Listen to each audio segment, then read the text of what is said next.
two early top tens.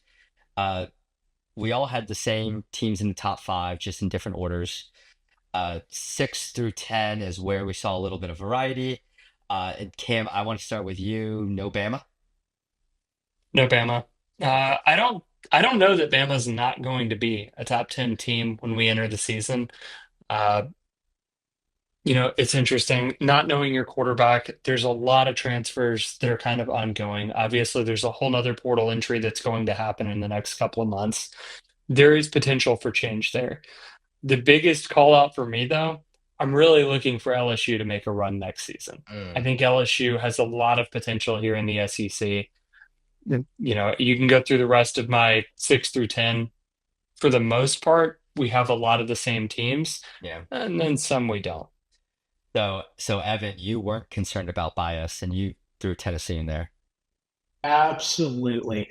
And before I cover Tennessee, the only thing that just to piggyback on LSU, Cameron, I told you this season ends two ways for Brian Kelly. Mm. He's in the SEC Yep. championship or he's fired. It's kind of do or die for him this season because they're just his players don't like him I at this agree point. with you in the do or die, but I don't know that it's going to take an SEC championship because you have a Georgia and Texas. I think making the playoff may be the criteria for Yeah. maintaining a job.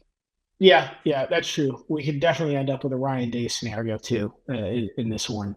Now, going on to Tennessee, the reason that I've got them at 10 and not 11 is because I was back and forth between Alabama and Tennessee at 10. The reason that I take Tennessee over Alabama is there's so many unknowns, like Cameron was saying, you really don't know who's going to be at the helm there. Meanwhile, at Tennessee, they finally have depth over the last couple of years. They showed that a lot this past year from a defensive standpoint, but they've got some big, heavy hitters coming in on the offense, especially on the offensive line. Taking over for Kate Mays, who was just best center in the SEC for a couple of years now. They've got another five-star coming in behind him. Yeah, one of the top receivers transferred out to Florida State, being Squirrel White, but they got Mike Matthews as a five-star right behind him, and a couple returning as well. So they've got depth there. Like Cameron said earlier, for those trending up teams, what he looks at is the depth. That's what I Mhm. see here, and that's why I got them at 10. The other huge call out is seniority. Clemson is doing an excellent job right now of retention and maintaining the roster that they've got. You've got Klubnik coming back. You've got majority of a roster that's pretty well ready to go. I think they'll easily make a run for ownership of the ACC next year. Right? Yeah, guys. For mine, not too much more to add.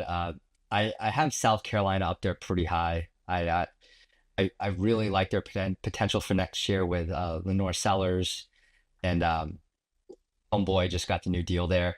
I realize I don't have Notre Dame on here.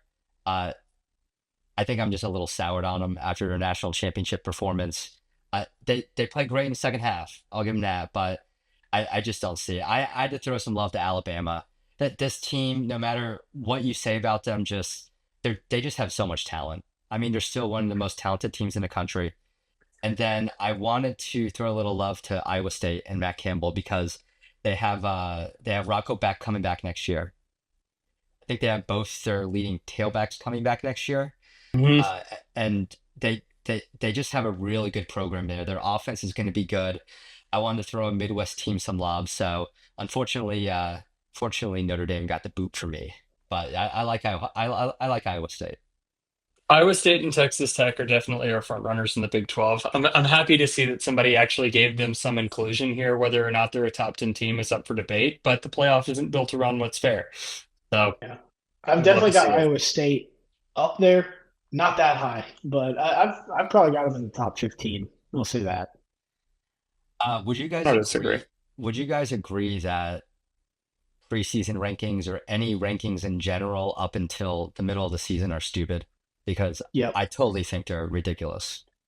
absolutely. They're fun to talk about and they're fun to speculate on, but you have no idea. I mean, there could be something catastrophic that Yeah. happens week one, like FSU losing to Georgia 2024. Tech in Yeah. Ireland. Yeah. I mean, you have no idea what's going to happen.